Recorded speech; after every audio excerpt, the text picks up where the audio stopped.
बात करने वाले हैं आज हुए मंडे नाइट रॉ के एपिसोड के बारे में। और भाई नाइट ऑफ चैंपियंस के लिए काफ़ी ज़्यादा चीज़ें आज अनाउंस की गई। काफ़ी अच्छा आज का मंडे नाइट रॉ का शो था। तो भाई इस शो की स्टार्टिंग हमें देखने को मिलती है the undisputed WWE tag team champion Sami Zayn and Kevin Owens से। और भाई सैमी ज़ेन यहाँ पर आके बात करते हैं कि किस तरह से फ्राइडे नाइट स्मैकडाउन में जिस तरह बाकी सबको पता लगा कि हम मैच लड़ने वाले हैं नाइट ऑफ चैंपियंस में Roman Reigns and solo Sikoa के खिलाफ, वैसे ही भाई हमें भी तब भी पता लगा कि हमारा मैच होने वाला है। और हमें लगा था कि भाई हम ये जो ब्लड लाइन है और जो रोमन है उससे भाई कभी बदला नहीं ले पाएंगे, लेकिन भाई रोमन ने ये चीज़ खुद हमें जो है वो दी है और ये चीज़ हमारे लिए एक गिफ्ट है, क्योंकि भाई हम सब यहाँ पर रोमन रेंज को हराना चाहते हैं। और भाई वो चीज़ नाइट ऑफ चैंपियंस में हो जाएगी जब हम उसको हराएंगे for the undisputed tag team championship. तो रोमन तुम्हें यहाँ पर हमारी चैंपियनशिप तो चाहिए, लेकिन भाई ऐसा होने नहीं वाला। और तभी दोस्तों यहाँ पर जजमेंट डे आ जाती है। अब इससे पहले जजमेंट डे कुछ बोलती जो हमारे केविन ओवेंस वो कहते हैं कि तुम भाई यहाँ पर फाइट करने आओ, तो भाई आओ यहाँ पर हम जो है वो फाइट करते हैं। तो सैमी कहते हैं कि भाई रुक जाओ, यहाँ पर देखते हैं कि भाई वो कहने क्या आए हैं। और भाई यहाँ पर जो हमारे फिन बैलर हैं वो यहाँ पर कहते हैं कि भाई मतलब सबसे पहले तो भाई तुम यहाँ पर जो है वो टैग टीम चैंपियन हो। और उसके बाद वो कहते हैं कि भाई हमें तो लगा था कि तुम्हारा और रोमन का सारा किस्सा ख़त्म हो गया है, तो हमें ये भी लगा था कि तुमने भाई शायद बदला ले लिया, लेकिन भाई तुम तो दोबारा से वहीं पर आ गए हो, मतलब फिर से भाई तुम रोमन के खिलाफ उतर गए हो। और तुम्हें पता है कि भाई तुम रोमन को तो हरा नहीं पाओगे, लेकिन उन्होंने कहा कि भाई अगर किसी जादू के तहत भाई तुम यहाँ रोमन को हरा देते हो तो भाई हम लोग तुम्हारा वेट कर रहे हैं, क्योंकि भाई हम लोग मंडे नाइट रॉ को रन करते हैं। अब जो सैमी ज़ेन है वो कहते हैं कि भाई ठीक है तुम सब ने बोला, लेकिन भाई डोमिनिक इसके बारे में क्या कहना चाहेगा। और भाई डोमिनिक को इसलिए कह रहे थे क्योंकि उन्होंने यहाँ रिएक्शन देखना था ऑडियंस का, और भाई ऑडियंस ने जितनी बू यहाँ पर की डोमिनिक की भाई वो देख के काफ़ी ज़्यादा मज़ा आया। और उसके बाद भाई केविन ओवेंस कहते हैं कि भाई हम किस चीज़ का इंतजार कर रहे हैं, हम इनको जो है वो मारते हैं। इससे पहले वो यहाँ पर मारते भाई जजमेंट डे ने उनको ऊपर जो है वो अटैक शुरू कर दिया, केविन ओवेंस के ऊपर भी सैमी ज़ेन के ऊपर भी। सैमी ज़ेन यहाँ से जो रिंग साइड से भाई स्टील चेयर लेके आते हैं और जजमेंट डे वहाँ से जो है भाग जाते हैं और इनका मैच ऑफिशियल कर दिया जाता है मेन इवेंट के लिए, जो कि भाई हमें मेन इवेंट में देखने को भी मिला। अगले मैच की दोस्तों अब हम बात करते हैं तो वो आता है यहाँ पर द मेज वर्सेस शिंसुके नाकामुरा के बीच। और ये भाई लास्ट में मतलब वीक जो है वो इसको ऑफिशियल किया गया था। अब इस मैच में मिज ने जो है भाई अपनी टेक्निक्स यूज़ करने की कोशिश की, जब उन्होंने भाई रिंग एप्रन को अंदर खींच लिया और उसके बाद उनकी आंख में अपनी उंगली भी मारी, लेकिन उसके बावजूद भी भाई कोई फ़ायदा नहीं हुआ, क्योंकि भाई नाकामुरा ने अपने जो फीट हैं वो भाई रिंग रॉप्स पे रख लिया और उसके बाद अपना फिनिशर किंगशासा लगा के यहाँ पर जो शिंसुके नाकामुरा है भाई उन्होंने इस मैच में विक्ट्री हासिल कर ली है। उसके बाद दोस्तों हमें सेथ रोलिंस का एक इंटरव्यू देखने को मिलता है भाई, जिसके 2 पार्ट्स हमें आज दिखाए गए, बाकी 2 भाई नेक्स्ट वीक भी हमें दिखाए जाएंगे। और यहाँ पर भाई उनके NXT से लेके अभी तक सारे करियर के बारे में बात की जाती है कि NXT में तुमने जो है वो फर्स्ट एवर चैंपियन बने। तो यहाँ पर सेथ रोलिंस कहते हैं कि भाई हमेशा से मैं जो है वो चेंज के लिए जाना चाहता हूँ कि जब भी कोई चेंज की ज़रूरत होती है तो मैं वो चेंज लेके आता हूँ, मैंने तब भी यही किया। उसके बाद उनसे उनकी शील्ड के बारे में भी पूछा जाता है, तो उन्होंने यहाँ पर ये भी कहा कि जो शील्ड है भाई उसको भी मैंने इसलिए तोड़ा क्योंकि भाई जो रोमन रेंज को भाई मारने में मुझे मज़ा आया था, भाई वैसा मज़ा मुझे कुछ भी नहीं आया। और भाई वो चीज़ मैंने इसीलिए की थी क्योंकि भाई मैं एक रेवोल्यूशनरी हूँ और मुझे हमेशा से एक चेंज की ज़रूरत होती है। तो भाई मैं वहाँ पर वो चेंज लेके आया, किसी ना किसी को वो चेंज कभी ना कभी लाना ही था, तो मैं वो बंदा था भाई जिसने वो चेंज लेके आया। और इसलिए भाई मैंने जो शील्ड है उसको यहाँ पर जो है वो तोड़ा। शो पे हमें सेथ रोलिंस नहीं देखने को मिले, इसी तरह से भाई उनका एक पैकेज पूरा जो है वो दिखाया गया है। तो भाई ये इसका पहला पार्ट था और इसका दूसरा पार्ट भी लेटर और हमें शो में देखने को मिला, जहाँ पर फिर से भाई रोलिंस ने इसी चीज़ के बारे में बात की कि भाई अगर सपोज करो कि भाई मैं भाई रोमन रेंज के ऊपर वो अटैक ना करता तो भाई आज यहाँ पर वो चीज़ किस तरह से होती, मतलब आज यहाँ पर भाई क्या हो रहा होता WWE में, क्योंकि हम सब ने यहाँ पर भाई WWE को काफ़ी कुछ दिया है।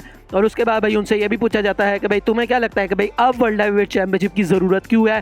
तो उन्होंने कहा कि भाई कुछ बंदे हैं जो कि भाई टॉप ऑफ द माउंटेन पर तो है, लेकिन भाई वो उस चीज़ से अपनी जो कंपनी है उसको फ़ायदा नहीं देना चाहते, वो सिर्फ अपने लिए जो है वो काम कर रहे हैं, वो यहाँ रोमन को रेफ़र कर रहे होते हैं।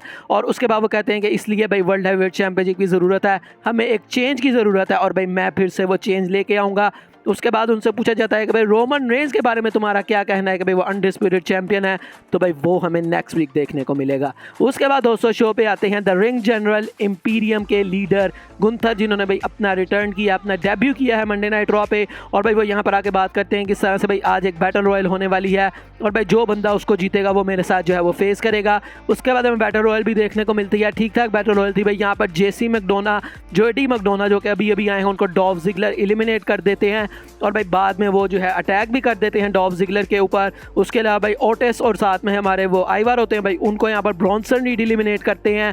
और भाई ब्रॉन्सन रीड और साथ में रिकोशे और साथ में भाई मुस्तफ़ा अली और रिडल, ये भाई 4 एंड पे जो है वो बच जाते हैं। अब रिडल भाई काफ़ी ज़्यादा मोमेंटम पर होते हैं, लेकिन भाई उनको इंपीरियम मार देती है, लेकिन भाई मतलब रिंग एप्रंस से जो है वो खींच लेती है। लेकिन भाई तभी वहाँ पर जो हमारे ब्रॉन्सन रीड है वो भी उसी सेम पोजीशन पर होते हैं, लेकिन भाई वहाँ पर उनको वो कुछ नहीं कहते। ये चीज़ काफ़ी मुझे अजीब लगी, जबकि ब्रॉन्सन रीड भाई ज़्यादा थ्रेट पोज कर सकते हैं एज़ कम्पेयर टू रिडल। लेकिन भाई एंडिंग में हम देखते हैं कि जो हमारे ब्रॉन्सन रीड है भाई उन्होंने रिकोशे को ऊपर उठाया होता है, तभी मुस्तफ़ा अली भाई आके ड्रॉप किक मारते हैं।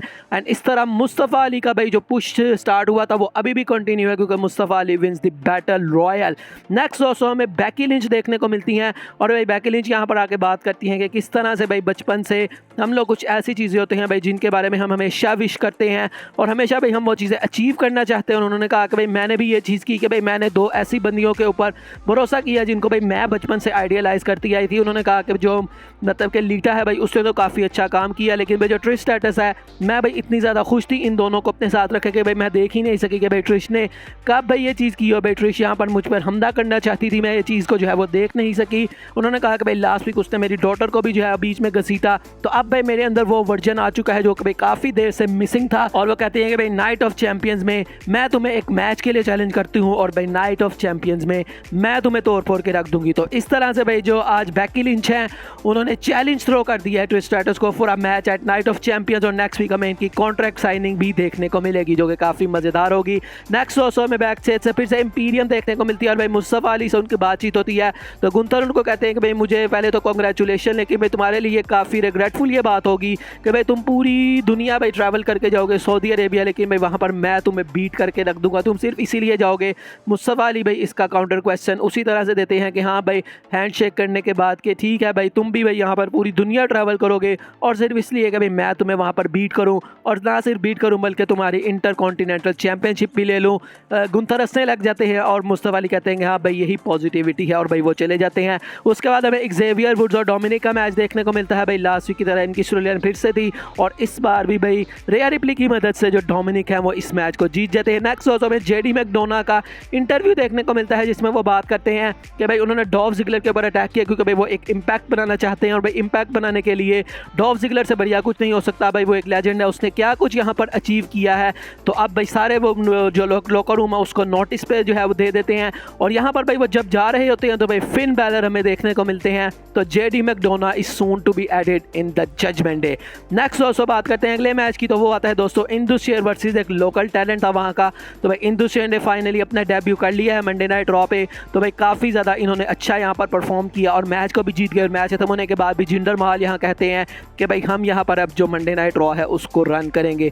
तो देखना इंटरेस्टिंग होगा कि भाई इनकी किस तरह से आगे जो है वो चीज़ें चलती हैं। उसके बाद दोस्तों हमें बैक से Imperium Kevin Owens Sami Zayn का सेगमेंट देखने को मिलता है, जहाँ पर भाई इंपीरियम के गुंथर बात करते हैं कि भाई लास्ट वीक तुमने मेरे बंदों को डिसरिस्पेक्ट की, और भाई यहाँ केविन ओवेंस तो भाई फाइटिंग के मूड में थे। उन्होंने कहा कि भाई हाँ तुम आ जाओ भाई हम तुमसे फाइट कर लेंगे नेक्स्ट वीक, भाई तुम हमसे मतलब फाइट कर लेना क्योंकि भाई इस हफ्ते तो हमारा ऑलरेडी मैच है। और भाई सैमी ज़ाइन यहाँ कहते हैं कि भाई हम एक जो है पार्टनर को फाइंड करेंगे और नेक्स्ट वीक भाई तुम्हें हम जो है वो फेस करेंगे। तो अब उनका पार्टनर में भी रिडल ही दोबारा से जो है वो उनके पार्टनर हो सकते हैं। नेक्स्ट ऑल्सो में दी अमेरिकन नाइटमेयर कोडी रोड्स देखने को मिलते हैं, और कोडी रोड्स सबसे पहले तो आके बताते हैं कि भाई आज जो ब्रॉक लेसनर है वो नहीं आने वाला, और भाई उसके बाद वो एक स्टोरी सुनाते हैं कि भाई किस तरह से एक आई थिंक भाई स्पाइडर था और फ्रॉग था, उसकी वो स्टोरी सुनाते हैं कि भाई दोनों रिवर की साइड पे होते हैं, और जो हमारे फ्रॉग है वो भाई यहाँ पर जो है स्पाइडर कहता है कि भाई मुझे तुम जो है वो रिवर के दूसरे किनारे पे छोड़ो। अब भाई फ्रॉग को वो फ्रॉग मतलब कहता है कि नहीं भाई तुम मुझे जो है वो बाइट करोगे, लेकिन स्पाइडर कहता है कि नहीं भाई मैं इस तरह की कोई चीज़ नहीं करूँगा।